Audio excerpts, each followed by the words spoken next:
শ্রমবাজারে হাজার হাজার কোটি টাকার সিন্ডিকেট বাণিজ্যের হোতা ক্ষমতাচ্যুত আওয়ামী লীগের মন্ত্রী ও এমপিদের রিক্রুটিং এজেন্সি সহ ৪৯টি প্রতিষ্ঠানের লাইসেন্স বাতিল করেছে সরকার।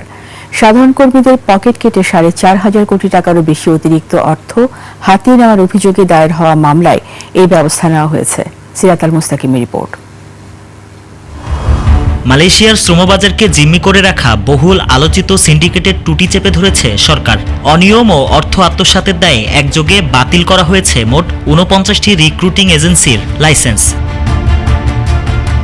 লাইসেন্স হারানো এই ৪৯টি প্রতিষ্ঠান জুড়েই ছিল ক্ষমতাচ্যুত আওয়ামী লীগ সরকারের রাজনৈতিক দাপট। সাবেক অর্থমন্ত্রী আহা মুস্তাফা কামালের স্ত্রী ও কন্যার দুটি এজেন্সি, সাবেক এমপি বেনজির আহমেদ, নিজামুদ্দিন হাজারি এবং সাবেক এমপি মাসুদ উদ্দিন চৌধুরীর রিক্রুটিং এজেন্সি রয়েছে তালিকার শীর্ষে।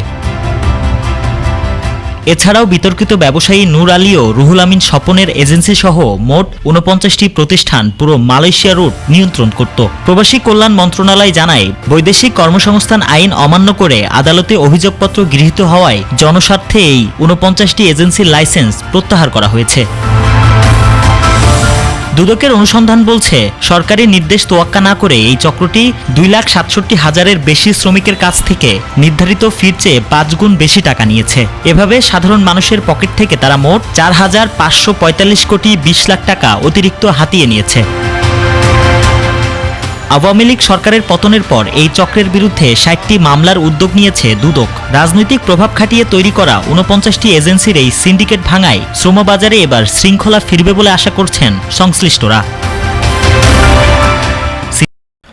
বন্ধুরা, আপনারা কিন্তু এই ভিডিওতে বিস্তারিত বিষয়গুলো ক্লিয়ার হয়ে বুঝতে পারছেন।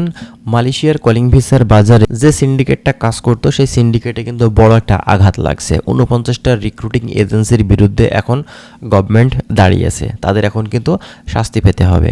বিগত দিনগুলোতে তারা বিভিন্ন ধরনের টাকা পয়সা মূলত পাচার, এছাড়া বিভিন্ন ধরনের সিন্ডিকেট করা, তারপরে বাংলাদেশ থেকে দেখা যাচ্ছে বিভিন্ন কর্মীদের সাথে হয়রানি, প্রতারণা, বিভিন্ন ধরনের কাজের সাথে তারা কিন্তু মূলত জড়িত ছিল। সে কারণেই তাদের বিরুদ্ধে এখন গভর্নমেন্ট মূলত তাদের বিরুদ্ধে ব্যবস্থা নিছে এবং বাংলাদেশ থেকে তারা আর কখনোই মালয়েশিয়ার কলিং ভিসাতে কর্মীগুলো তারা কিন্তু কখনোই আর পাঠাতে পারবে না এবং অন্যান্য কান্ট্রিতে তারা কিন্তু কর্মীগুলো পাঠাতে পারবেন এবং তাদের লাইসেন্সগুলো কিন্তু বাতিল করা হচ্ছে এবং বাংলাদেশ থেকে বাংলাদেশ গভর্নমেন্ট তাদের বিরুদ্ধে কঠোর পদক্ষেপ কিন্তু নেওয়ার কিন্তু আশ্বাস দিয়েছে। তো দেখা যাক, এটা শুধুমাত্র দেখার বিষয় এবং বাংলাদেশ থেকে কলিং ভিসাতে কর্মীগুলো যাওয়ার ব্যাপারে এখন পর্যন্ত চূড়ান্ত পদক্ষেপ মালয়েশিয়া থেকে নেওয়া হয়নি। এ বিষয়ে আরেকটু সময় মূলত লাগতে পারে।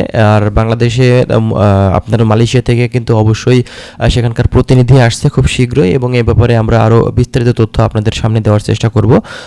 যারা মালয়েশিয়া সংক্রান্ত তথ্যগুলো প্রতিনিয়ত আমাদের থেকে পেতে চাচ্ছেন, অবশ্যই আপনারা চ্যানেলটি সাবস্ক্রাইব করে রাখবেন।